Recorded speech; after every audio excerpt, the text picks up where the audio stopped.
Hello, everybody, and welcome to the Tuesday Night Live. So, we're going to be talking about an experience that you have probably heard a lot about, the ego death. But somewhere along the way in the spiritual community, it's kind of become a trophy to collect, to compare, to win, something that we put of these extreme experiences from psychedelic awakenings, healings, experiences, or deep meditation where people actually compare themselves and their ego death. Like my ego death was so much deeper, longer, and more intense than yours. So that makes me more spiritually evolved than you. So we're actually going to break down this concept. So if you watched the live last week, you know that I had an experience last Tuesday, like before coming on the live, because I don't know, I'm fucking crazy or something. But like before coming on the live, I did an experience with 5-MeO DMT. And I was totally fine. Or so I thought.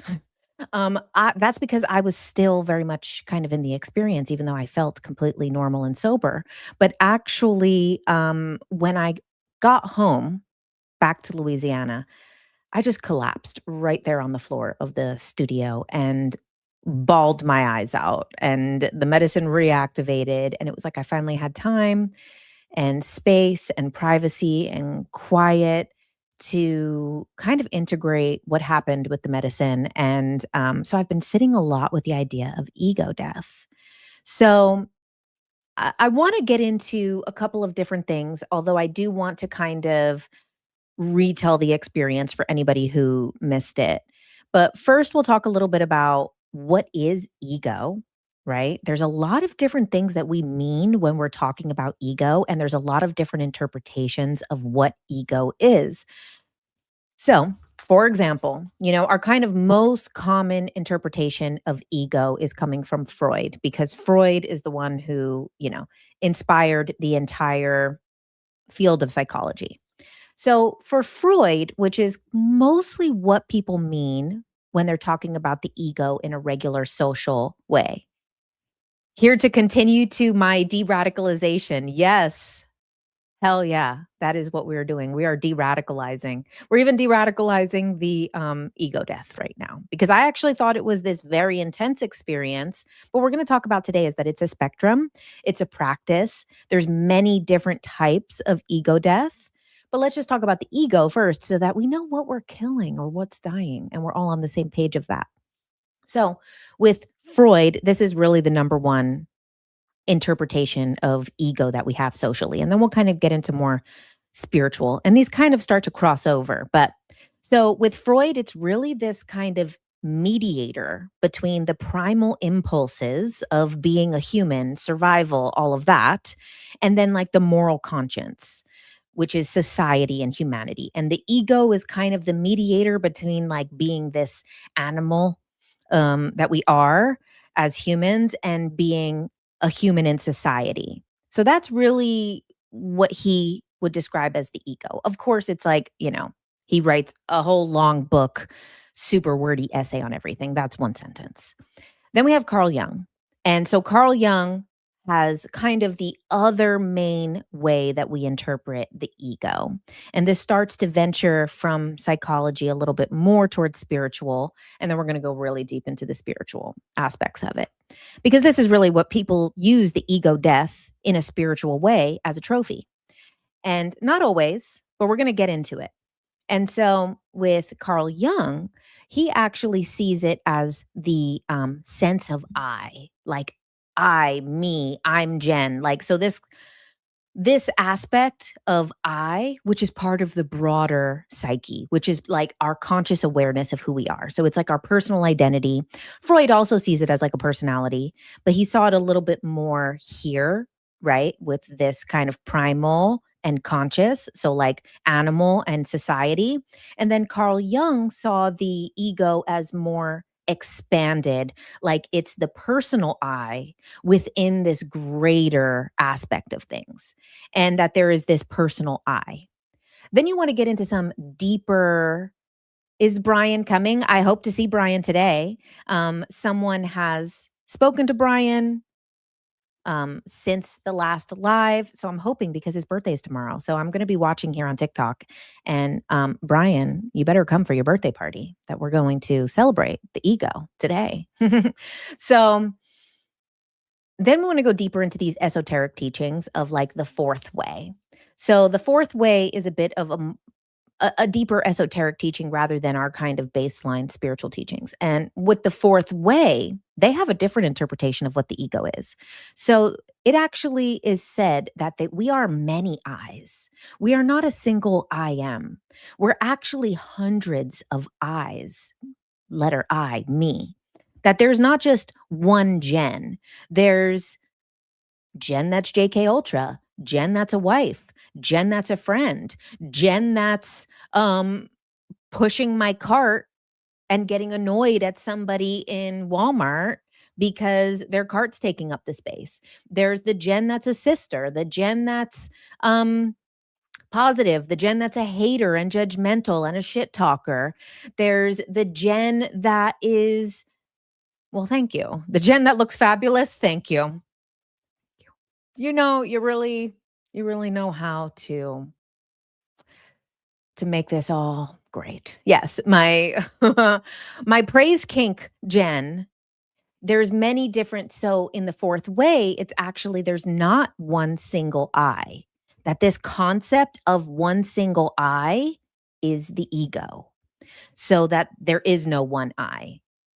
There's hundreds of eyes, and they're all fragments that are creating an illusion of one person, of one identity that doesn't actually exist.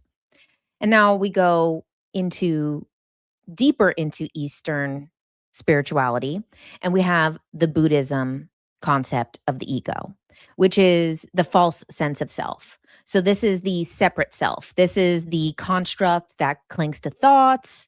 And the whole point was that we dissolve this ego, this I am, this I identity. And that's how we reach nirvana. And nirvana is, this state that we exist. And that nirvana is like the liberation that we have from I, from ego. And this I identity is what they believe traps us in the samsara karmic cycle. And this is why there is reincarnation. And when you liberate yourself from I and I am, then you actually are liberated from the reincarnation cycle. This is very similar to Hinduism. Hinduism also believes that the ego, is this false sense of self, that it is the separate self, that it's blocking the realization of what we truly are, which is Brahman, which is basically the true eternal self, which is like God, which is the ultimate unchangeable reality, the ultimate, that is the true self, and that the ego is the I within that self. Now, the difference between Hinduism and Buddhism's concept of the ego and I and self is really Buddhism believes there is no true self, that the true self, there is no true self. Whereas in Hinduism, the true self is Brahman and like God, like this, all that is. That's the true self. So they're very similar. And they also believe that this I identity is what keeps us in this samsara reincarnation cycle. Then we have Hermeticism, which we've been talking about because of the Kabbalion. And so in Hermeticism, I, the ego, is the personal self, is the center of our identity. It's our personality, our self-image, similar to what all of these things are saying. But what's different in these different ways of thinking, like Freud is seeing it between these kind of society as the all, right? Jung is seeing it as like the unconscious, the collective is all. The fourth way is like, the fourth way, I'm actually not 100% sure I'm still learning the fourth way. So I can't even say what they see as outside of the I, but they say that the I is not what's real. That what's real is many I's that need to be fragmented together to then go to the true self. Then Buddhism, outside of the I, is there's no self. It's just nirvana. Hinduism, outside of the ego, outside of the self, is God. And then in Hermeticism, what is outside of the personal self, what is outside of the everyday identity, is the soul, the I am.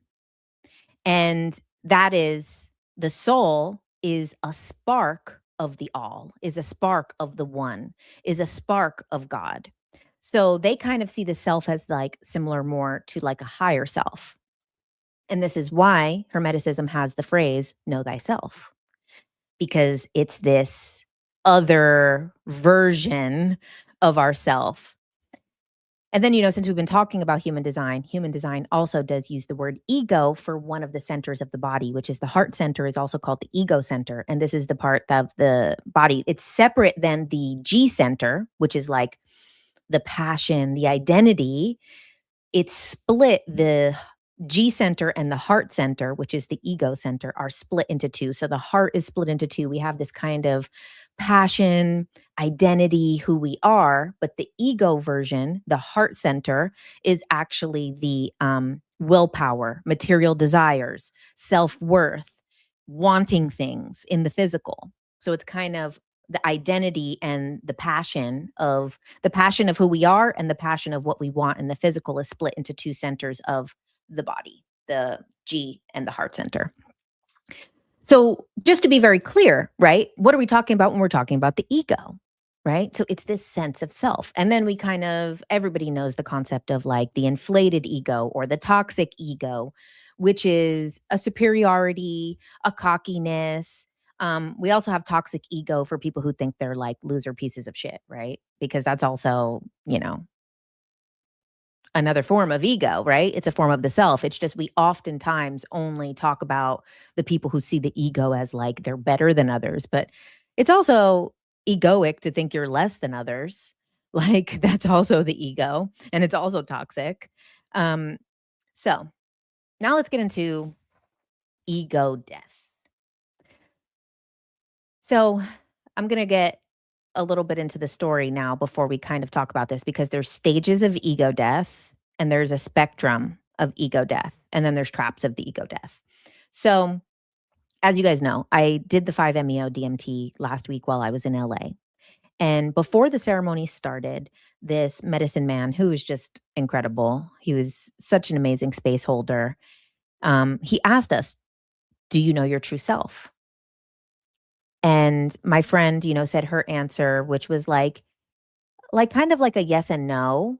And it was like, yes, like I kind of feel it and sense it, but like do I know it? I don't know. And then for me, I kind of leaned towards yes, like, and then as I sat with that yes, I was like, huh. Well, when I think of the true self, I'm actually thinking about the higher self. And the higher self is another avatar. Is the higher self the true me, the true self? No. So, like before the medicine, we were talking about that. And he said that this medicine connects you back to the real self, the true self, which, someone said in the comments is that oneness is like the true self. Oh, Grace, thank you. New paid subscriber on your Substack. I've been loving your content. Can't get enough. Oh, thank you so much. Wow. How did that text get so big? It's not usually that big every week. Okay. The versions of us are like pages in a book. I'm sure I heard that from you first. Oh, thank you. Yeah, we have talked about that. Um, Beautiful. Okay. So before that, then I'm sitting with this idea of like, well, I've kind of been seeing like myself similar to this hermetic belief, which is like the true self is more the soul. And then if you zoom out more, there is no soul, that it's the one soul, the one of all, the all. And so then, as you guys know, I smoked the DMT, and it wasn't even 1 second. 1 second, it was like peaking on ayahuasca. Like, at least ayahuasca, you have, like, an hour of it kicking in and then kind of several hours to go through your process. This is my head didn't even hit the pillow, and I was screaming. "I'm so fucking scared." And I was like, "I'm so confused. I don't know what to do. I'm so scared. I don't know what to do." The medicine man, he's like, immediately grabs me. Immediately, my friend is rubbing my arm, and they're like, "It's okay. You don't have to do anything. You don't have to do anything." And I'm like, "I'm so fucking confused." And what it was is like my mind, my brain, my ego was literally shattering. And I felt like I was trying to put together shattered glass, like a glass cup shattered, and I'm trying to put this shattered glass back together, like, right away, super fast, like, frantically. That's what it felt like. It felt like that meme of, like, the otter, and the otter has, like, the marbles, and every time it's grabbing the marbles, the other marbles are, like, falling out, and it's, like, trying to gather all the marbles, and the marbles are just going everywhere. That was literally my brain, and I was just screaming, like, I'm so confused. I don't know what to do. Afterwards, my friend was like, "What were you confused about?" I was like, what was I confused about?" My brain, my mind, my ego, which is what I've been sitting with for the last week, was literally freaking shattering into 10,000,000 pieces and dissolving. Um, yeah, I was confused. How could you not be confused? And it made me reflect on other experiences that I've had that I would be considered an ego death. So I've already talked about these stories. You can go back on the YouTube and find it if you haven't, where I talked about, my night on the ayahuasca. If you want to see that specific one, it's the Yahe fourth night. I saw the Matrix video, night 4 of my ayahuasca experience at Rhythmia. And that experience, I won't get all into the details because there's a whole entire video of that story, and the story is super incredible and entertaining. But I dissolved. I saw this flame, which was like God, kind of a creator. It was like this being that was like, it was like a almost like a dancing flame, but it was still. It was both dancing and still. It was both bright and contained. And it was almost like a person and almost like a flame. But then also in that flame was like no person and all everybody who ever has been. And around that flame being center, it was like the center of creation. And I was coming towards it. It was flickering a shadow around it. And the Buddha was flickering around it. So it was almost like the Buddha is the closest thing that has gotten to that flame. Well, when I was preparing for this and I saw that in Buddhism, when you dissolve the ego, you experience nirvana. Nirvana, by definition, is a flame that gets like it's a flame. So it's interesting. I also had, I remember years ago, I was talking to this Muslim guy and I was asking him like about God. And he was like, "Oh, well," he kind of described like a archway and says there's a flame inside. And he said like, "Well, God is like this flame inside of like an archway." And I was like, "Huh." So it was interesting. I saw this kind of dome like thing, which was very like kind of matrix like in my perception with this flame there. But it wasn't a flame. It was a being, it was a person, it was like a light, it was like a spark, it was a dancing flame. It was still like the most still thing ever. It was all and nothing all at once. And it was all everybody, everyone who's ever lived was this thing. And as like I got closer to that, I became horrified, terrified because then I try to find the grass and I start like trying to grab the grass and I'm like screaming in my mind, I think in my mind, could have been out loud, but I don't even think I had the capacity to make a noise. And I'm like, "No, no, no, no, no, no, no." I wasn't done being Jen yet. And I was like, "Please, please, I wanna be Jen again. Like, I'm not ready. I'm not ready for the universe to end." Like, I thought that the universe was gonna end, that I ended it. And then what was interesting is during this 5-MeO experience last week, I also had that, like, "No, no, no, no, no, no," holding on. And then after I started to come to, I was like, "Why do I feel such a sorrow when I disconnect from Jen?" And it's not a full disconnection. When I was on the ayahuasca, I completely forgot that I existed, and then I remembered that I existed, and I was like, "No, I lost it. I lost Jen. Shit. I can't believe I lost it. I can't believe I let it dissolve and go away because I wasn't done with that." It's like the waiter, like, takes your food before you're, like, done eating. I was like, "Well, I was still eating that." And then the same thing when I was separating, but not fully separating, and I started to come back too, and I was like, "I don't know why I feel such a sorrow whenever I become even a little bit separate from Jen."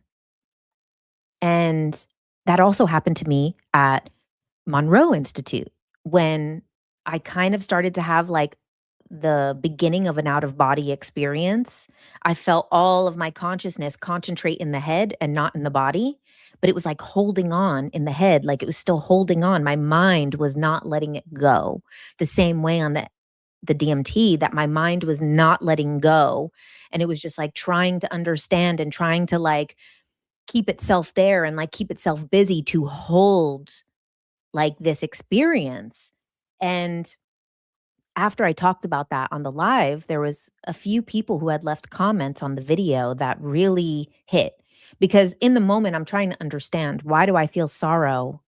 Do I feel sorry for Jen? There is a part of me that feels sorry for Jen when I separate from her, me, this experience, like, almost like, "Damn, she shouldn't feel that way. She shouldn't be hard on herself."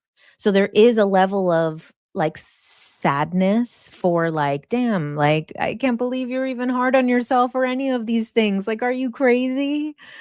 But it felt like more than that. My mind was trying to understand it even in that moment, because the mind is holding it together. The ego is holding it together. It's trying to keep us here, me here.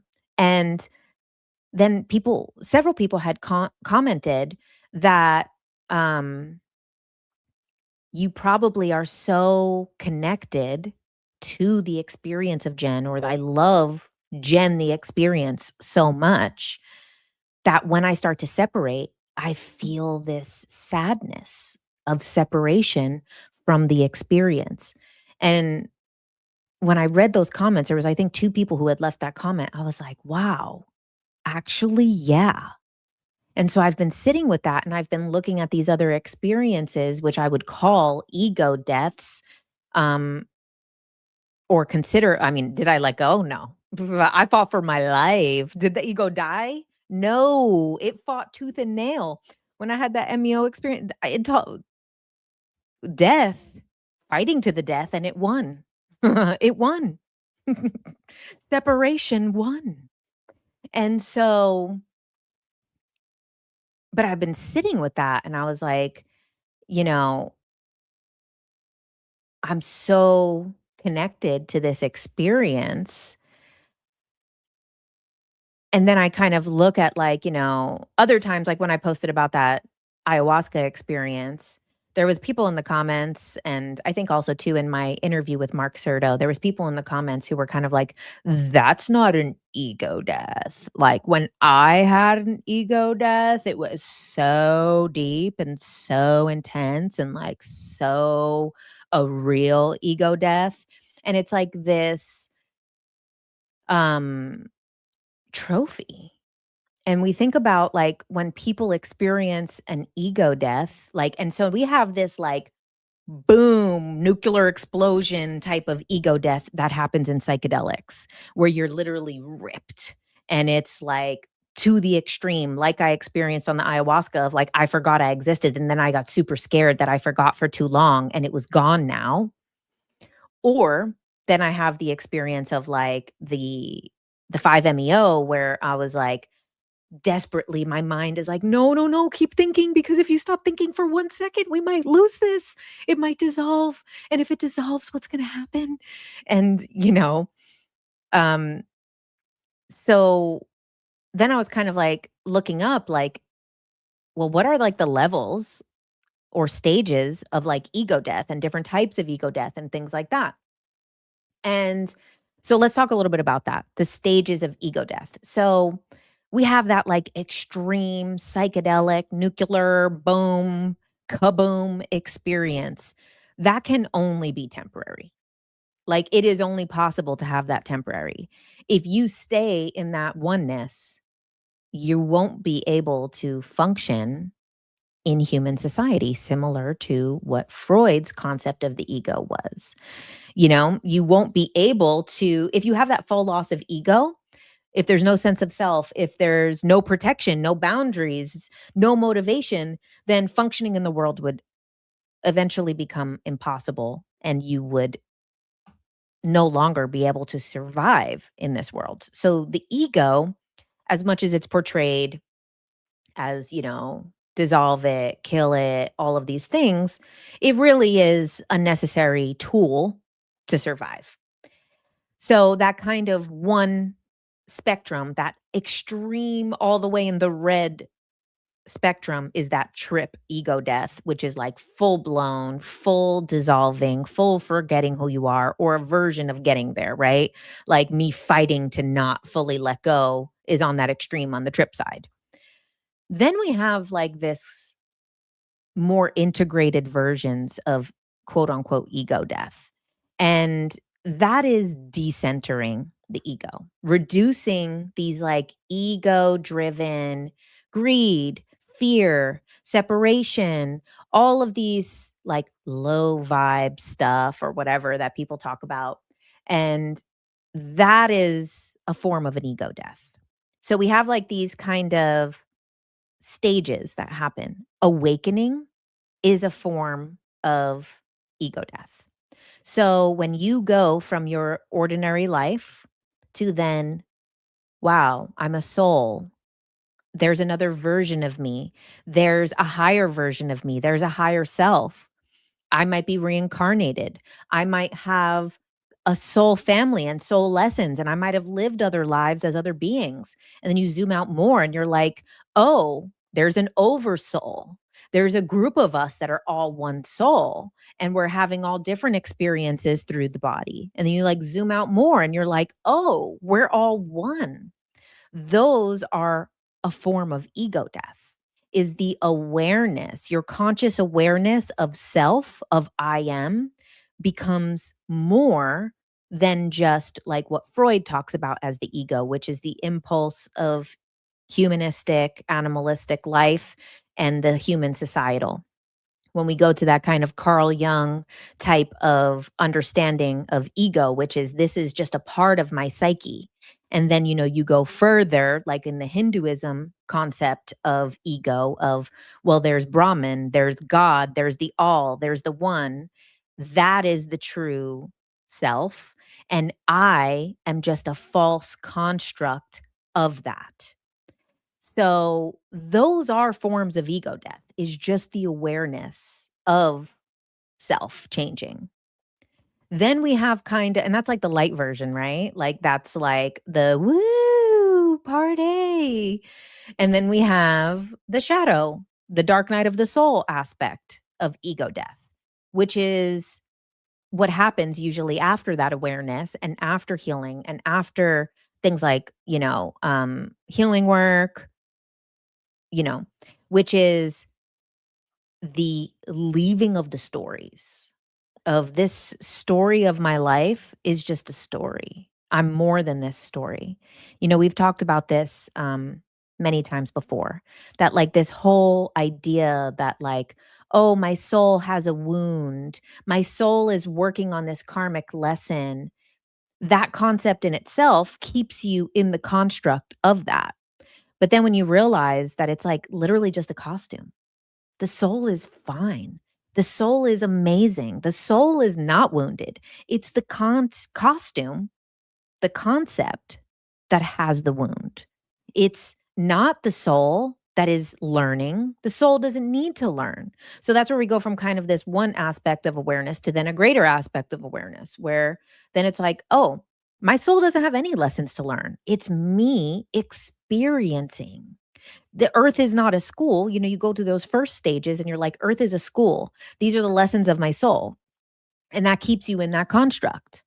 Then you release that and you're like, oh, earth is an experience. Earth is a freaking playground. It's a good time. It's a place to have fun, to experience, to cry, to hurt, to have pain, to feel all the things and all the things that we don't get to feel from this higher aspect.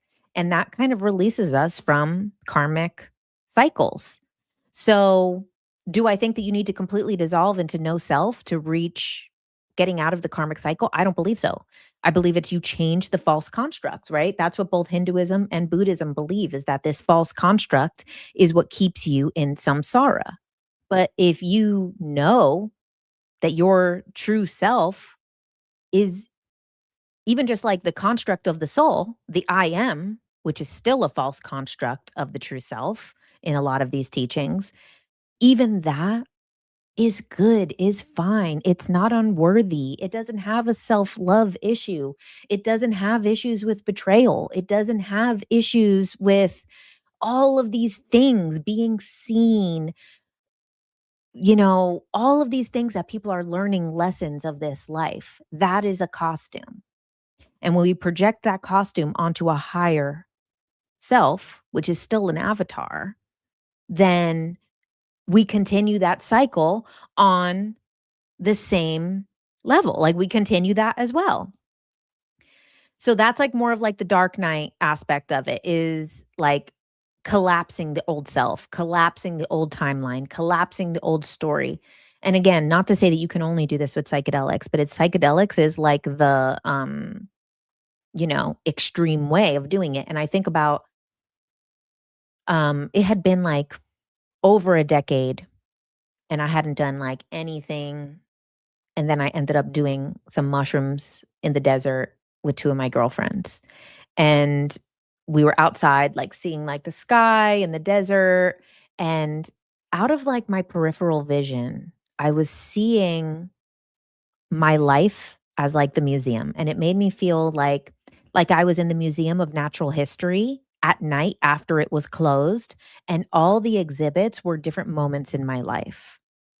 And I didn't have like some crazy, like, extreme getting ripped out of the body experience. But when I was like walking back, I kept being like, huh, like trying to look and see it. But when I would look directly, I couldn't see it. But out my peripheral, I could have swore that I was seeing like me arguing with my mom as a kid, me in school, me having this issue, me having this moment, me having this traumatic experience, me having this good experience, me having this job, me having another job.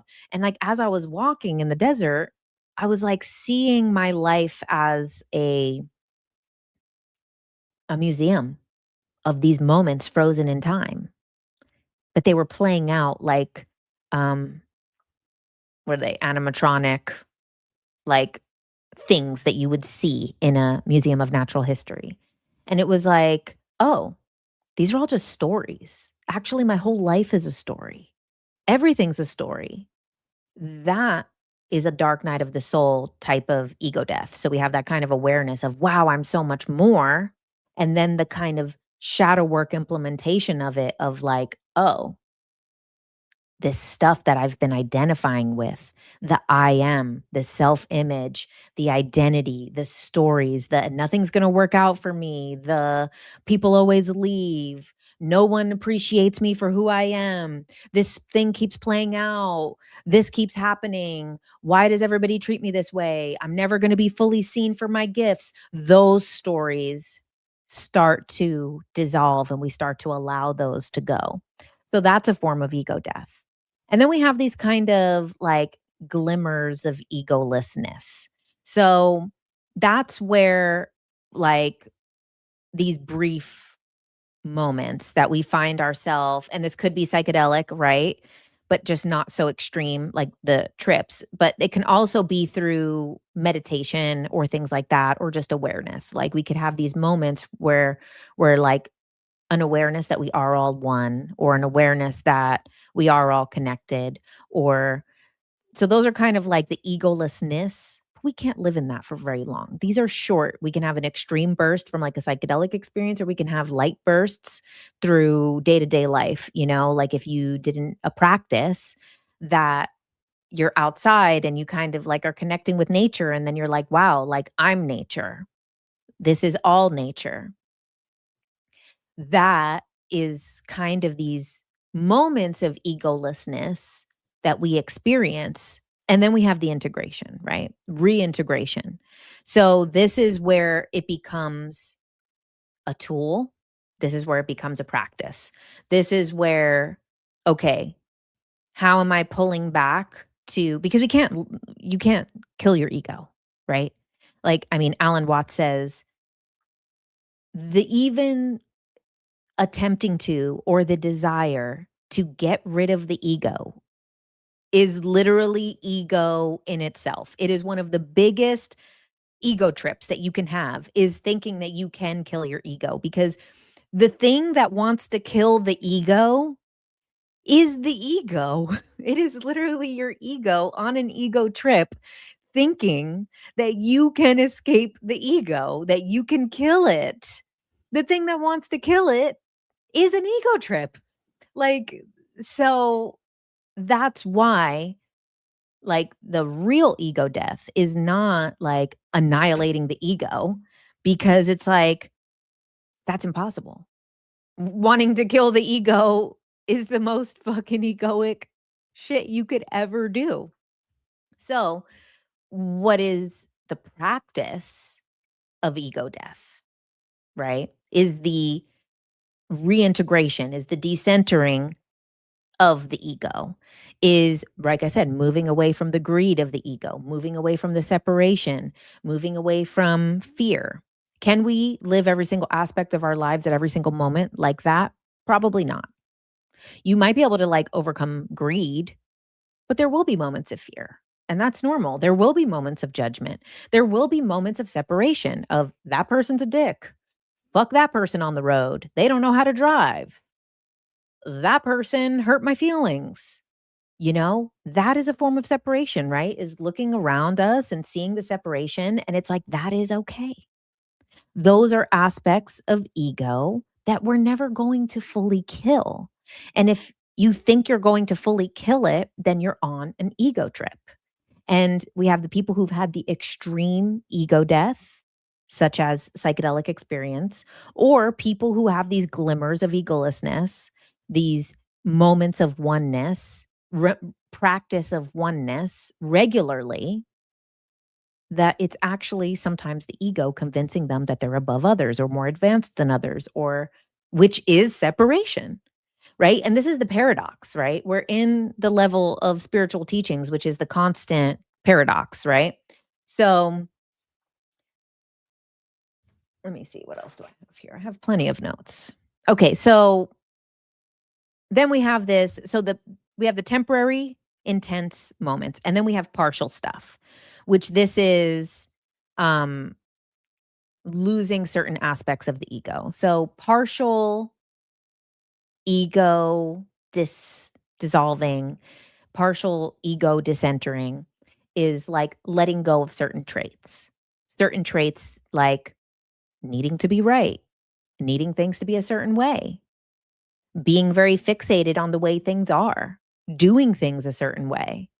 Those are forms of partial ego death that are practices in day to day life. Like, let's say, I need everything this specific way or I'm disrupted. That is a form of ego. And then maybe releasing control on some of those things is a partial ego death. That is the reintegration of ego with egolessness, separation with oneness, and then it's more fluid. And then we have these progressively deeper. So we have the temporary partial, where we let go of certain toxic traits. And then we have this like progressively deeper, which is what we do in our spiritual practice over our life, is what we do with continual practice, continual reminding of it's not me only. Now, Thomas Campbell, um, he talks about, which I'm actually might be doing an event that Thomas Campbell's one of the speakers, and I might be one of the speakers as well. So I will update you on that. But Thomas Campbell has one of these really beautiful ways of saying this. Obviously, there's love and fear, right? This is the two far ends of the spectrum, and all other emotions are in between that. A lot of people don't like to admit it because their ego doesn't like that fear is the other option because they're afraid of admitting that they're afraid, right? That's the ego. But it's love and fear. This is the spectrum. And so when you're towards fear, you're worried about yourself. When you're towards love, you're worried about others. And Thomas Campbell says it so beautifully because he says, when you are leaning towards love, it's what can I do for you? What can I do for another person? What can I do for humanity? What can I do in this situation? Because there's a selflessness with love. When we're more towards fear, it's selfishness. It's what can you do for me? What can I get out of this situation? And it makes me think about my experience in LA. And I've also done a video about, I did like a video about me leaving LA after 14 years or something like that. And I really talk about my perspective on that journey. And, in LA, I really do believe it's kind of like an expansion pack on the game of life. And that expansion pack is a deep self worth wound that is being worked on there, which is why people need so much money, so much praise, so much sex, so much attention, so much just to a gluttonous level and still not enough. This is like, Diddy's parties and, how many bottles of freaking baby oil do you need? How much money, how much things. So you get away with murder, you get away, like, how much more do you need? It's a deep self-worth wound. But it's this collective karma that comes together and brings people towards certain places. People with certain karmic lessons are drawn to certain geographical locations. And LA is a location of a deep self-worth lesson. When is enough enough? And so it's interesting that this kind of thing in LA, and of course I was just in LA and I loved it and I had the best time. But there's this idea of what happens in LA, even though I've made amazing friends there, where everybody's looking out for themselves only. Everybody's only trying to say, what can you do for me? What do you do? How can you help me? What can I get from you? What can you do for me? What can you do for me? What can you hire me for? What can you book me for? What can you pay me? What sugar daddy? What type of this? Like all of these different things. Like, you know, it's take, take, take, which makes sense, right? If there's a deep self-worth wound that brings people transient to that place. So that's fear, right? Fear of not being good enough, fear of not being loved, right? So when we're operating out of fear, let's say in a relationship, when fear comes up, we worry more so about what can this person do for me? What do I need? And no judgment of it. I definitely fall into this because one of my hardest lessons is around relationships and romantic love. So I have to check myself because I'm not doing it out of being greedy or selfish. What it is it's going towards the fear spectrum of what if I'm hurt? What if someone betrays me? What if I'm wrong? Those fears will then spiral into what about me? What about my needs? What about what I want? And this fear spectrum is where we become selfish and self-centered. And I mean, God made me a Leo. So It's hard. And when we're in a state of more love, it's what can I do for you? And what does this person need? And then this is, where kind of a lot of psychology and boundaries, right? Boundaries is part of the ego, and self image is a part of the ego. So you might be operating from a place of love, but the self image and the boundaries are weak, which is creating a lack of boundaries of what is safe, of over giving too much. So let's see. Let's talk about the traps of ego. And actually, before we get there, I do want to remind you guys that I have a Substack and that you can join. And that once a month, we do a hypnosis together. We're doing a program called Now is Enough. And the whole concept of it is like being more in the moment, not escaping to the past, not escaping to the future manifestations, not escaping our feelings, not bypassing the feelings. And this most recent one, which you can watch the replay of, which came out at the end of February, is so good. It is a hypnosis recording that you can reset your nervous system in 30 minutes. And what I did was I combined hypnosis with EFT tapping and with a somatic exercise. So it's really good for exercises that like you're triggered right now, or the feelings are coming up right now, or the emotions are coming up right now. You can go back to that recording and it's like, yeah, 30 minutes. Okay. You don't have time for a 30-minute meditation. Do you have time for 7 days with a dysregulated nervous system? Do you have time for 30 days of a dysregulated nervous system? Take the 30 minutes and reset your nervous system.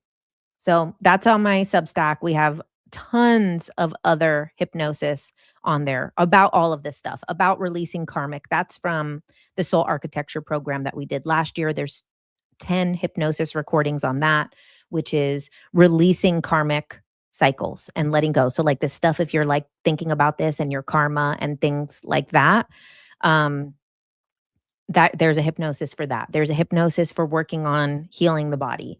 There's a hypnosis for working on your self-image, on self-love, on unconditionally loving the self. There's literally hypnosises for everything on there. Where do we listen to your meditation recordings? You just got here. So it's on my Substack, which is jennifercarmody.substack.com. It'll be linked below here on YouTube, and it will be in my bio on TikTok. And also, you guys got to like, subscribe, do the YouTube stuff, do the YouTube stuff. So let's talk about some spiritual ego death traps. It's this like trophy, right? Like for some reason, the person that comes to mind is Aubrey Marcus, right? Aubrey Marcus has done like so many like psychonaut, right? He considers himself a psychonaut. So it's like doing the ayahuasca with the ketamine, with the this, with the that, with the this, like pounding all of the psychedelics on top of each other and doing them so often. So this is like ego death, ego death, ego death, ego death. But does that really make him like a more integrated person? Or does it make him more like thinking like the old story of the ego? This is one of the things that happen sometimes in ego death, because when you have those crazy, intense psychedelic ego deaths that are so fast and you don't really get to integrate. Let's say he has this story of being his old story before, the spiritual work is like, I'm successful. I'm good looking. I've got the muscles. I'm a rich kid. I have what I want. I've got a successful business with Joe Rogan, all of that, right? That's the old story. Then you go through an ego death and you dissolve the old story. But then it continues into a new ego story. It's not a real ego death. What it is it's basically a rebranding of that. So instead of I'm material successful, it's I'm so spiritually advanced. I'm like so enlightened. I've had the most intense spiritual experiences. I've had the deepest meditations. I'm so advanced that monogamy is beneath me. So sometimes what happens in an ego death is that the ego almost becomes stronger with a rebrand. And we see this all the time, right? We see a lot of spiritual teachers online that are like, I was living my successful corporate life and I had this really successful business, or I was really high up in a corporation. And then my channeling skills came on, or my psychic skills came on, or my mediumship came on, or my this came on. And now I'm the best. And I talk to everybody, and every single being in the universe wants to talk to me. I was the top of my class. Now I'm the top of this. I'm the most spiritually advanced. And they actually believe that they're being humble, but their actions and their energy is showing that it's the same exact story, because it hasn't gone really through the dark night of the soul of the ego death, which is the true dissolving of those old stories, which is the true dissolving of those timelines. And it's okay. You don't have to fucking dissolve them. You just be honest with yourself. Have I dissolved all of my old stories? No. Some at moments, and then they come creeping back in. Every month before my period, they come creeping back in, and all spiritual work that I have done goes out the fucking window. Like the healing spiral. But this is what happens, right? Like, we see this so many times. Yes, Substack is well worth it. Thank you, Jane. So what happens is, like, we see this again and again, right? I was so successful and then I wasn't fulfilled, and now I'm so successful as the greatest psychic, as the greatest channeler. And they use words that say, I'm just like you. I'm not special. But let me show you some real fucking special shit, like the most special shit you ever had. Let me call in Jesus to talk to you. So it's so funny because it's like the words are saying one thing, but the actions and the energy are saying something else. And this is, my own ego story, right? Is, you know, I'm someone who finds myself to be an honest person. Then I go through all of these healings, and now I'm faced with being in a community that I have to fight myself to not fixate on the dishonesty that I see that is masquerading. And that's my own ego journey. My own ego journey is like, how do I handle these things? And like I've told you guys many times before, I meditated on it. And the message that I got is that all of these different figures in this spiritual community, they're teaching a lesson. And it's not usually the lesson that they're channeling, that they're preaching, that they're downloading, that they're sharing. Oftentimes, the message is the subtext. It's the subtext of the situation, which is discernment for a lot of people. Like I've said, in some hypnosis clients that I've had, and I've hear their whole life story, then I hear sometimes they talk about certain spiritual teachers that they like. A lot of people who have dealt with a lifetime of narcissistic abuse from narcissistic family, parents, right? Then they have a narcissistic relationship. Then they kind of dissolve that. Then they have narcissistic work tendencies, and they keep being a victim of narcissism. Now they think they finally have healed this cycle and finally gotten out of it. And then now they're listening to narcissistic spiritual teachers and believing that this person is saying the full truth when there is no full truth, right? And it's another version of the same experience and same lesson for them. Um You said if you're stacking all that medicine on top of each other, it's giving delusional drug addict energy. Right. You know? I mean, that's another aspect of the ego, right? Is like medicine, but using medicine in a way that is addictive, right? So it's another paradox of this is healing, but addiction is the thing that needs to be healed and using the healing as the addiction. Because we're in this after you get past like these kind of initial awakening experiences, everything is in paradox.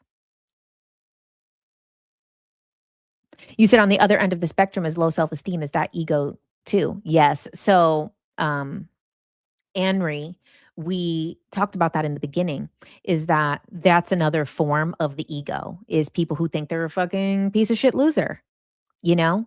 Like that is, or I'm not special. And Meg, my friend who is usually here on Tuesdays or listens to the replay, she shared this quote with me that I love, which is, it's just as egoic to play small as it is to play big. It's just as egoic. So a lot of people, their ego is in a different story of like, oh, I don't want to take up too much space because I'm humble. Well, the humble is their version of egoic that lets them know that they're better than people. You know, the ego is so fucking clever. It is so clever. And then that's why we can't escape it. That's why it's just a constant practice. And what is the practice? The practice is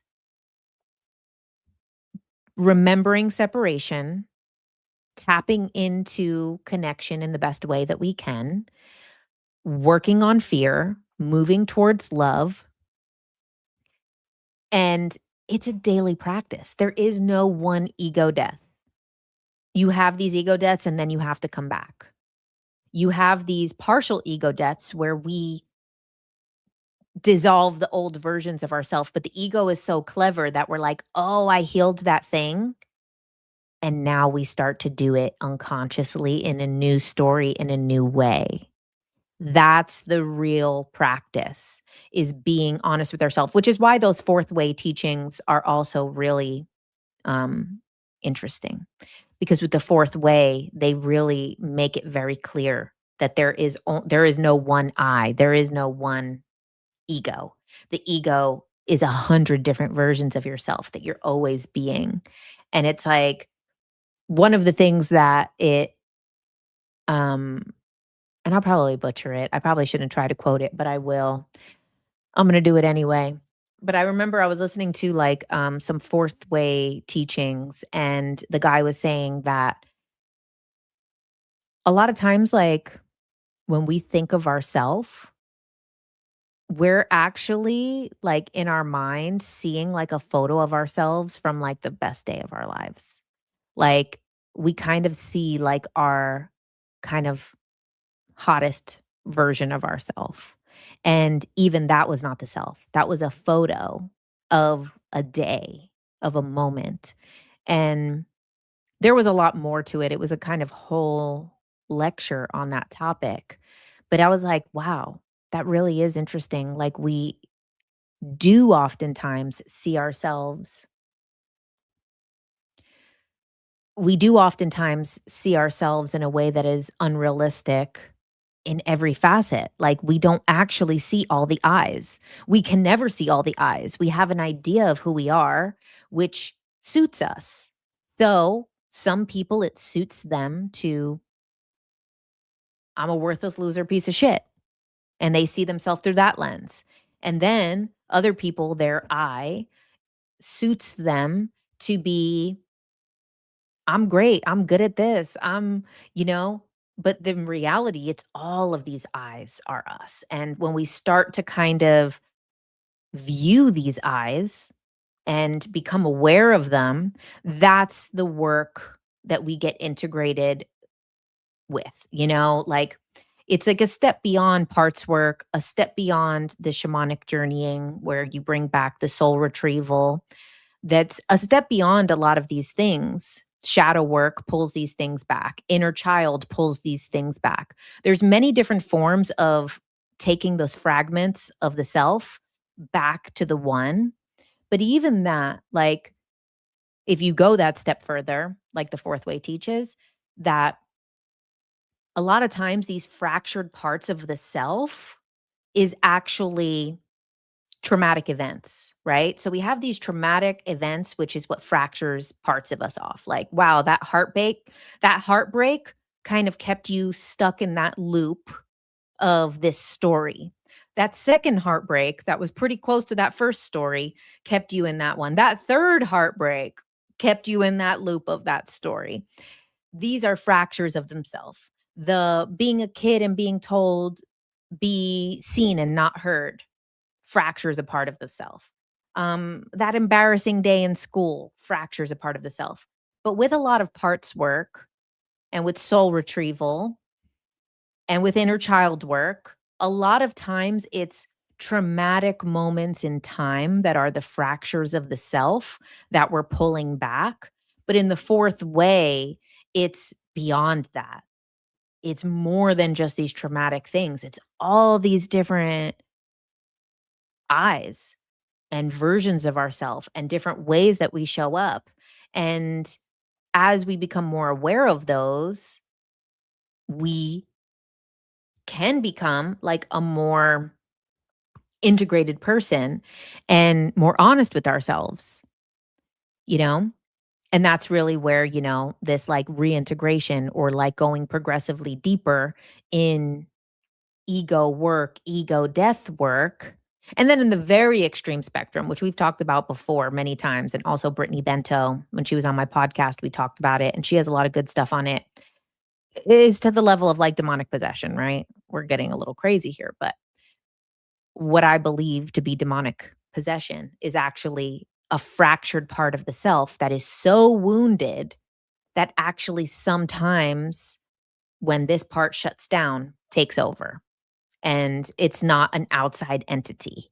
It is a really wounded, messed up part of the self that sometimes has been fed. And the whole quote, like, which you have two wolves in you, the one that you feed is the one that, like, I'm butchering the concept. That's what happens, like, and again, talking about like Diddy, right?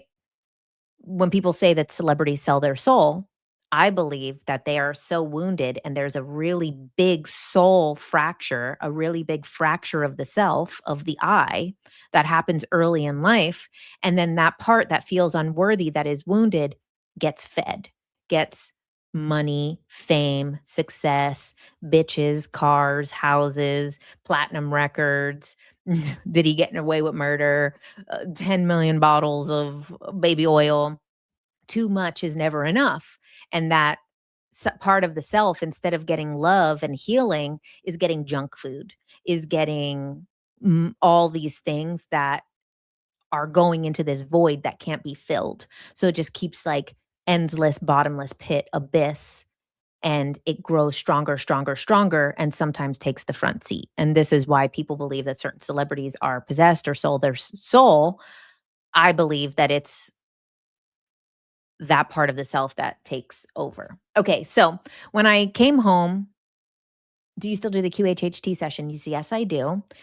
I did a couple recently. If you guys are waiting for me to type out your notes, sorry. Um, I've been processing, but I'm going to send those out probably tomorrow. So when I came home from this DMT experience, I pulled a card because I just got this new deck and I got this quantum shift card.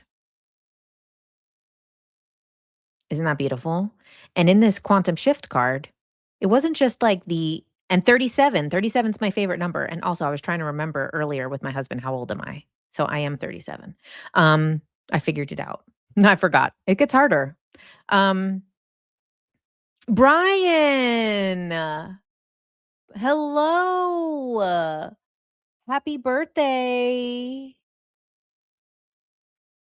Brian, please don't say tomorrow's the last day. Brian, it is your birthday. Everybody's here to see you. We are talking about all of this deep stuff. You're so loved. Everybody's been thinking about you. I've gotten so many messages. Even when I was in LA at Conscious Life Expo, people were like, oh my God, have you heard from Brian? Like, seriously, Brian, we love you. Thank you for coming. You forgot about your age, all of your 30s, just hit 40 about 6 months ago. It comes back. Oh, Brian. Brian's turning what, 38? You're turning 39? Okay, so what's this deck? I'm gonna pull up a card for us. So I'll post this in the yeah, everyone's like, I'm so happy you made it. Brian, we're happy you're here. Brian. Now we need to see next week how you're doing after your birthday, your first week of being 38, did you say? Or 39. Okay, so this deck, the Divine Initiation Oracle by Valkyrie, is so gorgeous. I did everything you can imagine trying to survive at the bare minimum. Oh, excellent memory. Well, we've been thinking about you, Brian. That deck reminds me of something from the Neverending Story. Right, that's what I thought when Atreyu goes through the two things. Oh. Okay, I'm gonna pull. Okay, people are saying happy birthday, Brian. I'm glad you made it. Okay, so I'm gonna pull a card for us.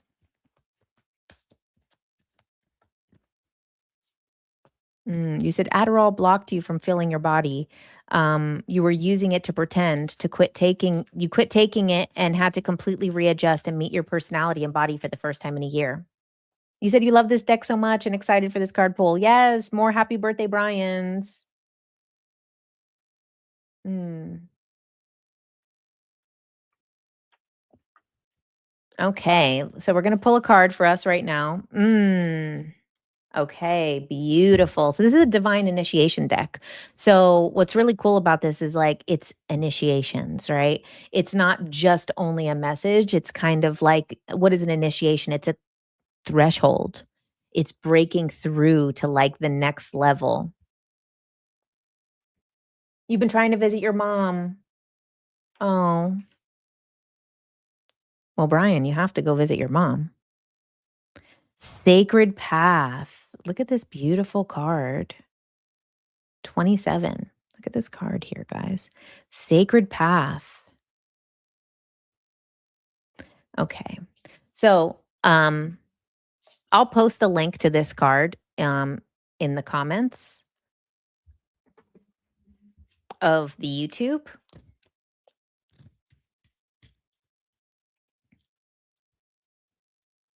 Because it's not on Amazon. You have to buy it from the website. Walking our sacred path is a continuous journey of self-discovery and exploration. As we learn to trust in the divine and surrender to the unknown, every step we take in faith and love will ultimately lead us back home to ourselves. Lead us back home to ourselves. This is literally the whole topic today. Although our path may be filled with an unexpected twist and turn, with an open heart and inner strength, the human spirit prevails through all. If you feel as though the road is unclear or you appear to have lost your direction or purpose, this oracle comes as a reminder that you are always on the right path and you cannot be separated from it, for it is a part of your soul's blueprint. Much of the spiritual journey is in the learning to trust that we are divinely guided and supported, even when we are met with roadblocks, setbacks, or delays. When you commit to yourself by honoring the path you have chosen to walk, the universe will reward your bravery in the most profound ways. As you step into this portal of creation, be open to new experiences and let the truth of your heart lead the way. Remember, you are always one opportunity away from a brand new life. And then the mantra is with integrity, love, and truth, I will follow my sacred path. Beautiful. Every Tuesday. I've already tried that. My pain is my sign. Sorry, Brian. Oh, you said, Brian, to be honest, your live stream helped me to where I am today. Oh my gosh, Brian. Well, thank you. Everybody has been wondering about you, hoping that you were going to be here for your birthday. Okay, let's pull a card for Brian specifically because it's his birthday tomorrow. And he's got a long journey ahead of him because he's got a long life to live, a very long life to live, a sacred path, if you will. But, Brian, think about what could unfold. I thought a lot about everything everyone here told me that day, and I'm very grateful to everyone. Oh, Brian. Well, that definitely kicked off and what was really beautiful about that experience 2 weeks ago on the Tuesday Night Live with Brian is seeing community come together, seeing everybody come together in that way from all around the world randomly. And it was such a message for me too, is that like Brian was struggling and not wanting to go on. And it was like, I feel like there was like a call to the universe, like a call to God. And then it was like people from all over the world like presented themselves to come together and like lift someone up that's a stranger that we don't know, that we don't see, that we've never met. Like, it was just so beautiful, like seeing all of these different people come together and share their different messages and, reason for living and, holding on and how they didn't want to go on too. And they wanted to end their life. But then when they didn't, all of the amazing things that happened after. Random people remembered my birthday. You said no one from your friends, family, or daughter. Oh, well, random people, when you call out to the universe, you never know. More people are saying, Happy birthday, Brian, over here. Bree said that was such a beautiful experience and truly a mirror for a lot of us. It shows the power of humanity. No, it really was because Brian being vulnerable about where he was at was a mirror for many people. It was a mirror for people who were struggling with their own mental health, mirror for people who had lost people in that way.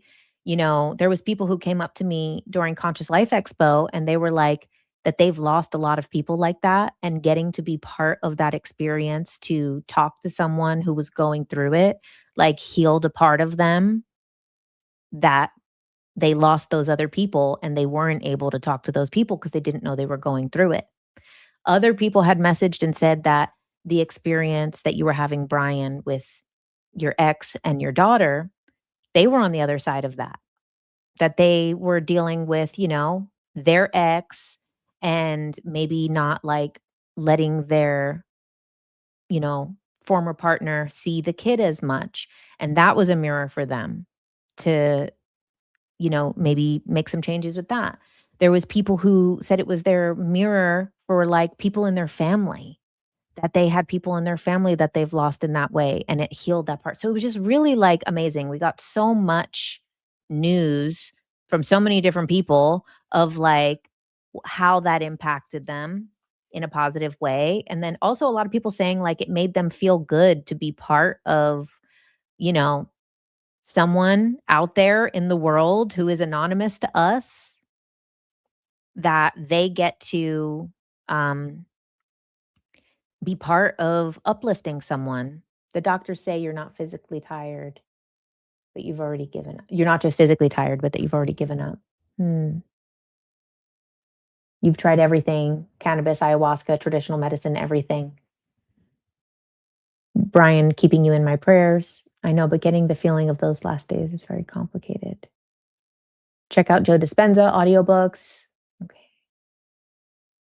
You said, I'm wondering how many people were helped by witnessing that conversation. I got so many messages, and imagine how many people did reach out or didn't comment or didn't say anything. Random people. Aw. Mhm.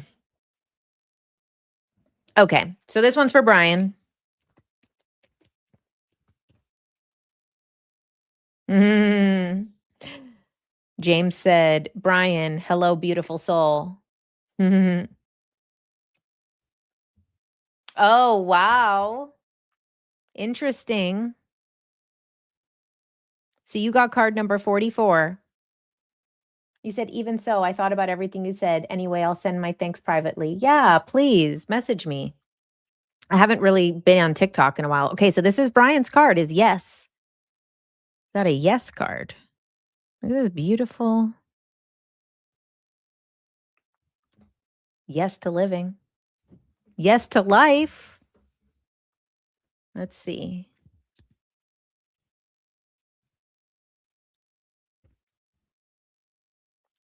This yes card is a divine affirmation of positive energy. It indicates a favorable outcome in any situation. The universe is saying yes to your hopes, wishes, and deepest desires. If you've been looking for confirmation, then this oracle is a positive sign. I believe that this card, yeah. Oh.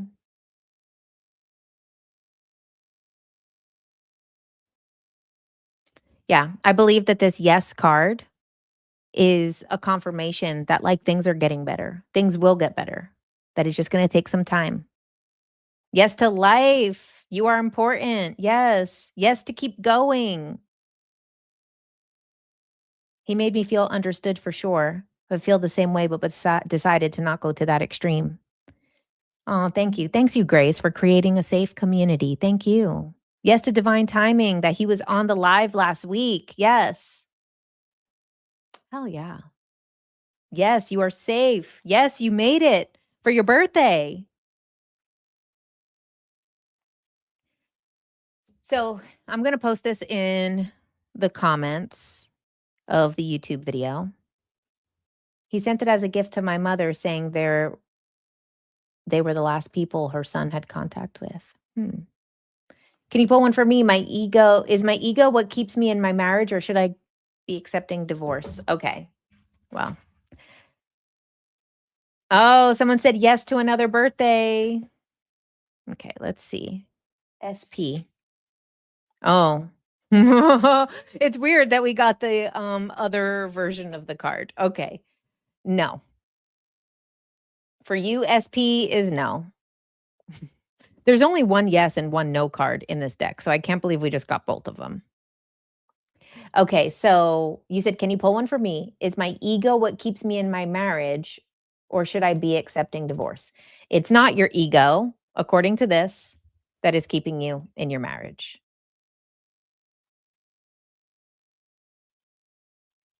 This oracle can indicate a variety of meanings depending on the question you've asked. It can signify a need to take responsibility and make a decision on your own based on your intuitive gut feeling. It can also indicate a lack of commitment, a lack of compromise, and a need to take a step back and fully assess your situation. Now is not the time to make a drastic life change. Perhaps you are being called to let go of something and allow your path to unfold without resistance.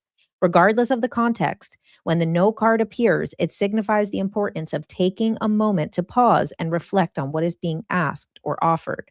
Meditate and tap into your intuition to receive further guidance and clarity.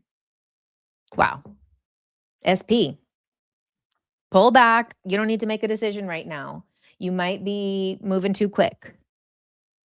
Aw. Brian, someone said, yes, that your daughter's going to grow up with a father. Thanks to Brian for letting us know how you feel. I agree. I like the way these cards look. Can we get a quick peek of the rest of the cards? Okay. Let's see. Oh, look. Plant medicine. Just showing you guys some of the cards. Aren't they so pretty? Look at that TikTok. Plant medicine. How beautiful. Let's see. The awakening. They're so, so pretty. Okay. Let's pull one more for a topic.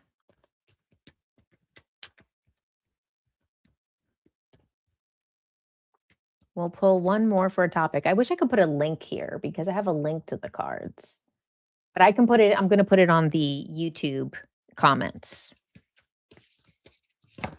Oh, okay. So this is so perfect to what we talked about today. This is fear liberation. Take a look at that. This is literally what we were talking about throughout like this whole life, right? Is the ego dissolving is liberation. And the ego is where fear is coming from. Fear liberation. Okay.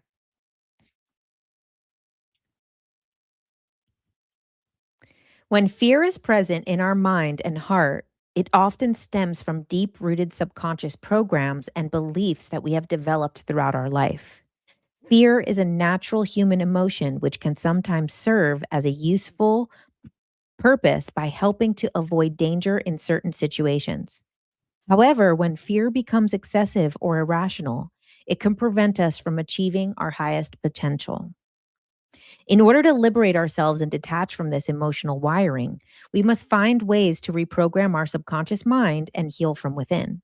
It is important to acknowledge your fear and understand where it's coming from. This can help you to see it for what it is and to put it into perspective. Once you have identified your fears, developing a plan to overcome them can be beneficial. This can involve taking small steps and exposing yourself to them gradually or by seeking support from those you love and trust. As we grow and evolve on our spiritual path, we come to the realization that we are the creators of our reality, and what we give our attention to amplifies its power. The more we focus on our fears or negativity, the more we strengthen that energy. If you've been weighing down, if you have been weighing, wait, if fear has been weighing you down lately, or you feel as though you are holding yourself back, part of your task is to focus on loving gratitude. Gratitude followed by action will shift your focus towards a more positive outcome. Choose to focus on love. Choose to focus on areas of your life that bring you joy and begin to envision your highest possible timeline from that vibration. When we feel as though darkness is taking over or we are helpless, anxious, or overwhelmed, we must look for the blessing in the small moments. If you have drawn this card in a reading, then this oracle brings you the light of reassurance and divine protection to help illuminate the shadows. May your heart be nurtured and your faith be restored. The mantra: I am capable of overcoming my fears. I choose to face what lies ahead and move forward with courage. I am free to express myself and I trust in my ability to create a life of abundance. I am safe and supported in all that I do. Love these cards. Me too. Aren't they gorgeous? Yes, just in time for the reading. Yes, Whitney.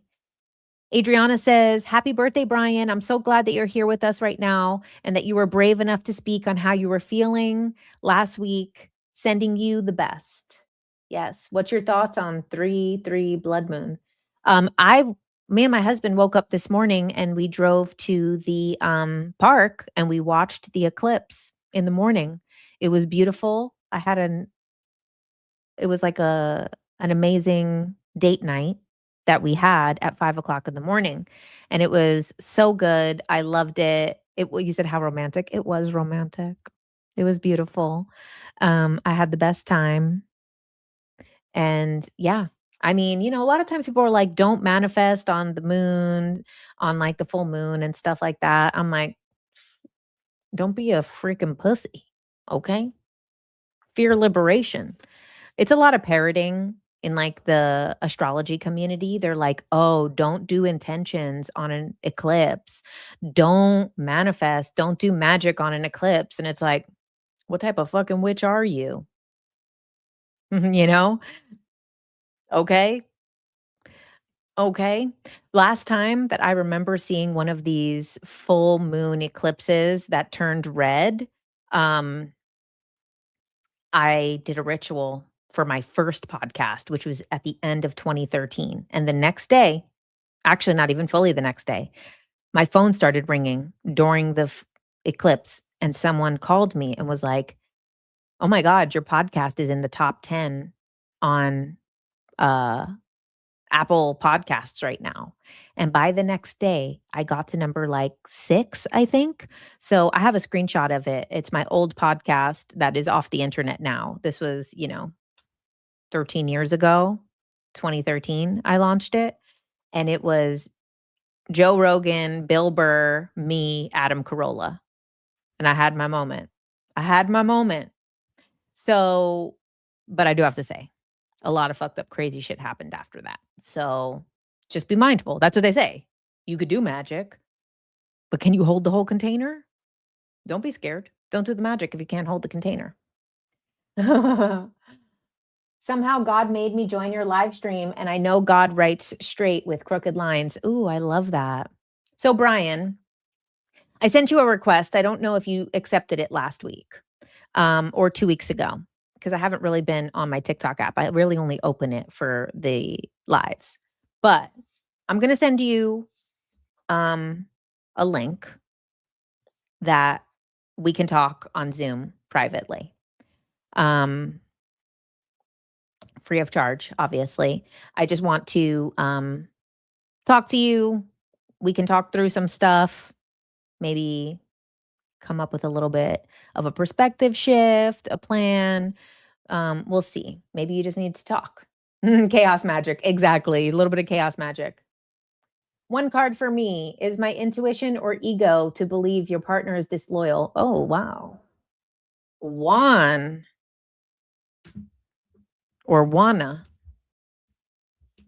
Okay, so Brian, let me just write it down. Because I don't know if I could DM you. Last time I tried, I think it said your profile was private. So accept my request if you haven't already. And I'll send you a link for you to be able to do a Zoom call and we can talk. You said your whole life has always been a mess because of ADHD. This is what we have to talk about. Because this was kind of the whole topic that we talked about today is really these old stories. These old stories. Okay, so this message for Juana could be for you as well. Is it your ego? So what is the ego, right? Is the sense of I, the sense of self, the stories, the things that we're attached to. Or I'm not going to say whether your partner's being disloyal or not, right? We can't know that just from cards. So it's not going to be, there is a yes and no card in here, and hopefully that's not what comes up. But is it like kind of basically your old story? And maybe this resonates for some other people here. Oh, divine initiation, which is the name of the deck, which is card number 1. That was beautiful. Divine initiation. Okay. So.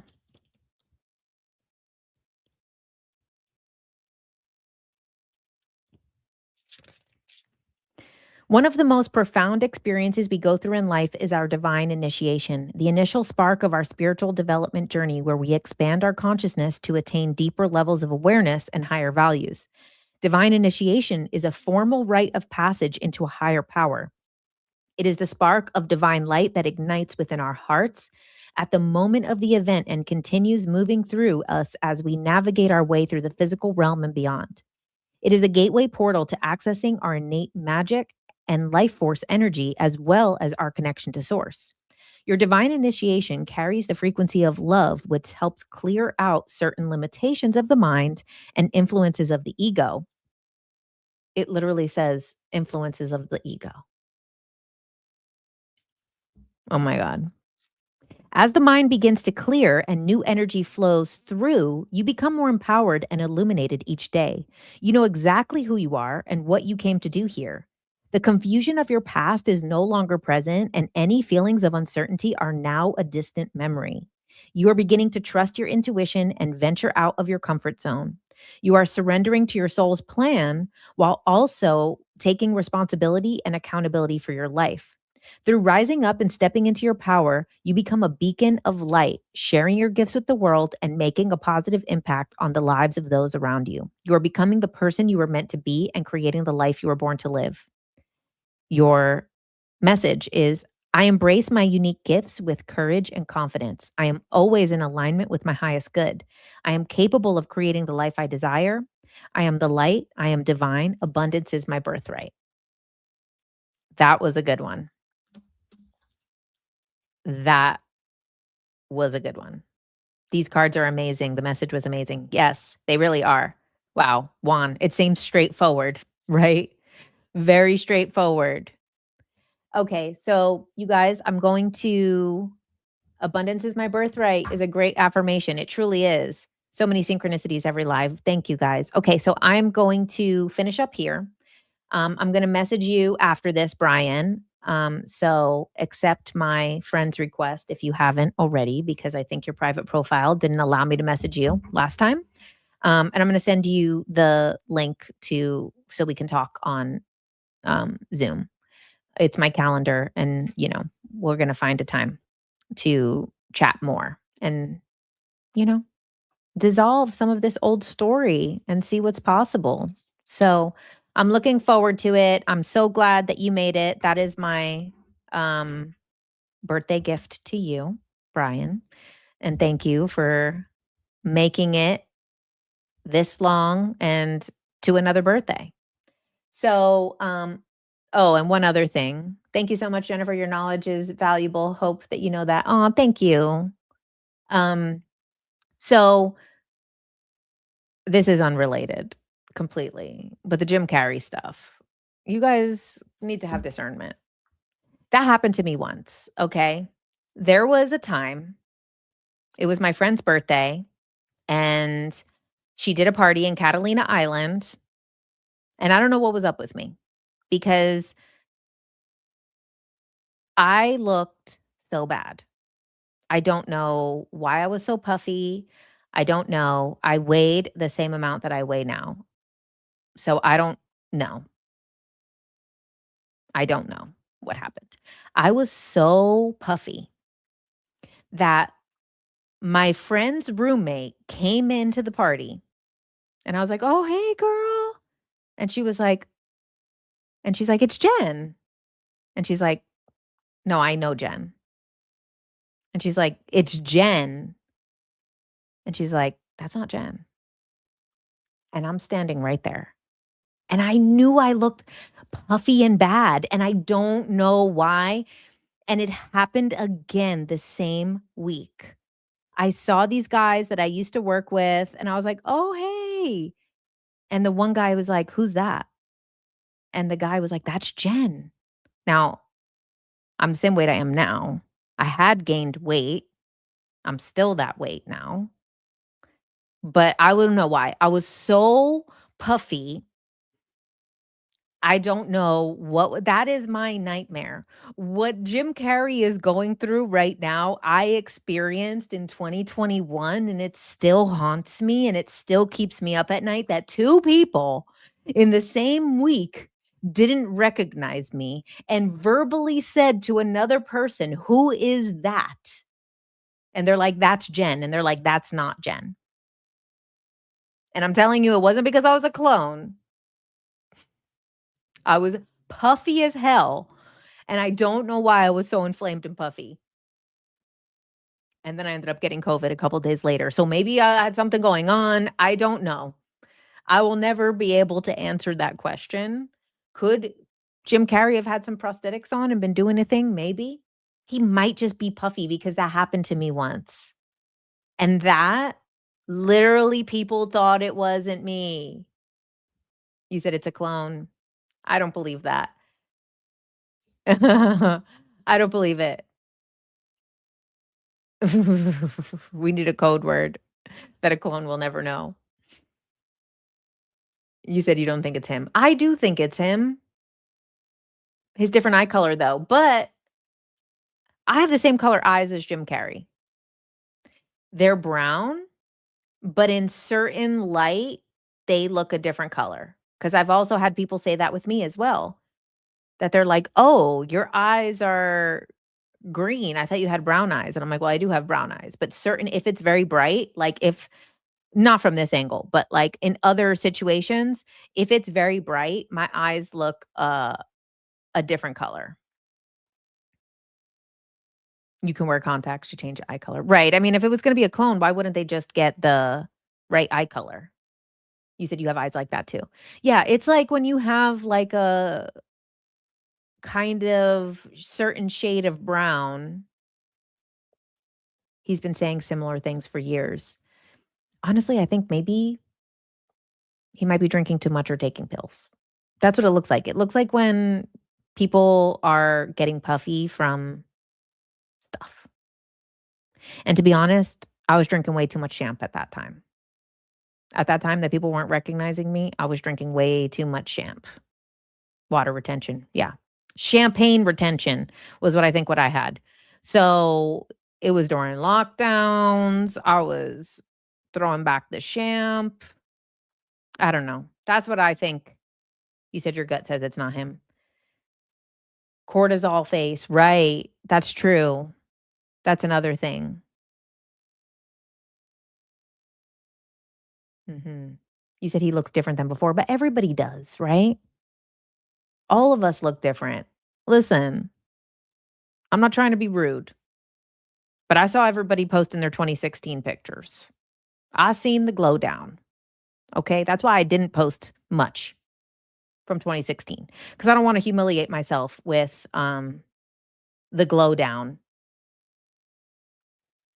I'm going to keep my glow down to myself. And that's the thing. A bunch of people who don't look like they used to look like, wondering why Britney Spears and Jim Carrey and all these people and Ghislaine Maxwell don't look like they used to look like. And I'm like, when you turn off the screen of your phone, it shows your own reflection. And I know what I look like from that angle. So I'm not going to be talking shit about people used to be hotter or used to be better or used to look different 10, 20 years ago because I'm not one to talk. Someone that wears masks of celebrities posted it was them, but that was a joke. That person said it was a joke. And then that's like how the media works, right? They never correct the story. They they actually say that like something like 30 or 40% of headlines get edited within the first 48 hours and no one goes back and looks at the edited information of articles. So that initial story that comes out, even though they oftentimes get corrected and changed, people don't ever go back and look at. And that was like a great example of it. You said you agree with Jen. People are taking the ball and running with it because he's spoken out for so long, right? Oh, thanks. Your eclipse photo on Instagram was exactly what you needed this morning. Oh, I'm glad that I got to take a photo and share it. And yeah, and also I'm very grateful for my new phone that my husband got me because now I actually can take pictures of the moon. Before my phone was so busted up that I couldn't. You think it was him, he's probably just sitting back and watching nonsense and will say something soon, right? And who knows, maybe some people thought he was wearing prosthetics. He might have had some prosthetics on to, like, make himself look a certain way. I don't know, if that's the case. I think because people are saying it's like Botox and stuff, and I'm like, "Well, when you see he still has a lot of wrinkles." And I know even Botox, like, super deep wrinkles, maybe they're still there after. I don't know. I'm just saying the same thing happened to me once, and I still bring it up all the time to my sister. That I'm like, "Yeah, like that time on Catalina Island that nobody recognized me because I was all puffy for some reason." That was my when I saw that, I said, "Oh, Jim Carrey's going through my worst nightmare, the thing that keeps me up at night."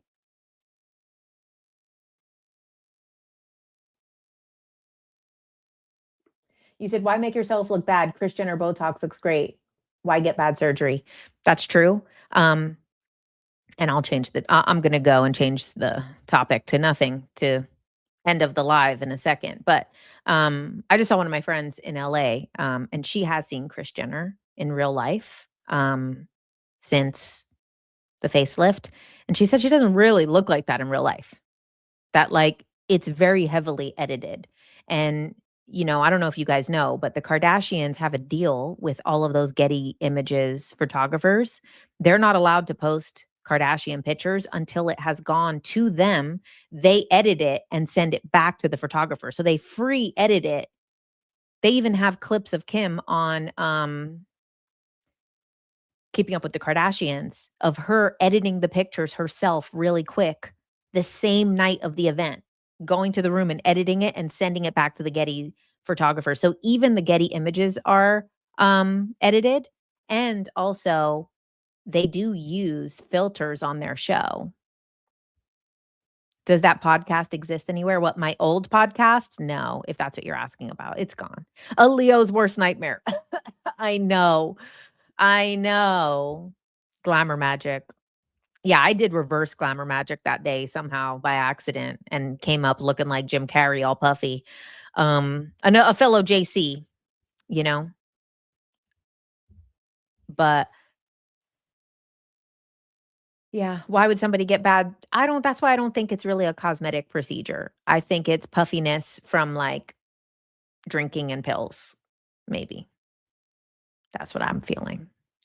He's probably, I mean, like I said, I had champagne retention when that happened to me. I'm judging. So weird to have such control issues over random photos. Right. But you know what? I don't blame the Kardashians for having so much control over their random photos because the way that they're crucified. I mean, look what everybody's doing to Jim Carrey because he probably drank too much, you know? Look what people do to celebrities if they even look a little bit different. They cause like all this, you said chaos, glamour, magic, backfired, right? People cause chaos. Their look is their brand too. Yeah, I understand why. I mean, yeah, you said we crucify them. Your life is based on Robin Williams. Robin Williams is the best. I got to meet him twice, and he was literally like the sweetest person ever. It was my 2 Robin Williams interactions was like an angel. He really was an angel. Um, okay. Well, let's stop talking about things that don't matter, but have fun with it, right? Have fun with it. Talk about whatever you want to talk about. I'm going to post the deck in the comments if you want to get one on the YouTube. If you guys want to get one on TikTok, then go over to the YouTube and click on the most recent live from tonight, which is called Ego Death is the Trophy. And yeah, click the link over there. Because it's not on Amazon. You have to go to the direct website to get them. Okay, guys. Well, thank you for being here for the Tuesday Night Live. Brian, have an amazing birthday tomorrow, knowing that we all love you and support you, and we've been thinking about you. Do you still do interviews on Thursday? So I do sometimes. What I'm doing with the podcast with my Ultra Minds podcast, which is my current podcast, I'm posting as the interviews come in instead of just kind of try to fill the spots with like whoever or people that are not aligned with. I've sat with it and I only want to interview people that like truly excite me. And so that's where I'm going forward with the podcast is instead of trying to like always post or instead of trying to like kind of pull people in that will get like big numbers because I can interview a lot of people who will get really big numbers. But a lot of those people I just don't resonate with what they're saying. And I'm like, I've debated it and I'm like, I want to grow the podcast. I want to grow my YouTube channel. Should I just interview these like kind of big names that I can easily get? And then I was just like, you know what? No. I'm only going to interview people that are truly exciting to me. So that's the current state. And that's what it was. The people who I've had on up to this point are people that I've only wanted, that I truly love their work. And you can tell that in those podcasts. You can tell in those interviews. Those are like, I'm genuinely excited by that person's information. I'm genuinely excited by what that person shares, by their craft. And I want to keep it that way because I was kind of having like a strategy meeting and I was thinking, you know what? I can pull more numbers in. You said the favorite is the Saint Germain podcast. That was awesome. Said, "Sounds like a great plan." Yes, for people who resonate with you. Yes. And that's what it is, you know? So, I might not have as many episodes, or I might have, some random people that maybe are not as popular or less known, or maybe some people that are, like, not big on social media, but I'm like, yeah, I'm not worried about filling every episode or calling in like the, big numbers people, and then what? Having them talk about shit, and then I need to like be nice because I've asked them to be on my podcast instead of like pressing them on like some hard thing or pushing back on what they're saying. So I don't want to do that. All right, guys. Thank you. Oh, and happy early birthday to Oh Miss Stars. Oh Me Stars. I've never said your name out loud. I see your name on the live and I've never said it out loud, and now I'm embarrassed. All right, guys, I will see you next Tuesday. Actually, next Tuesday, I'm going to be traveling for a very important opportunity that I can't say yet, but I'll pre record something for next Tuesday because I will be doing a very special thing. Okay, bye. See you guys next week. And Brian, I'm going to message you now. So you'll have access to my calendar and see when we can talk. Okay, bye.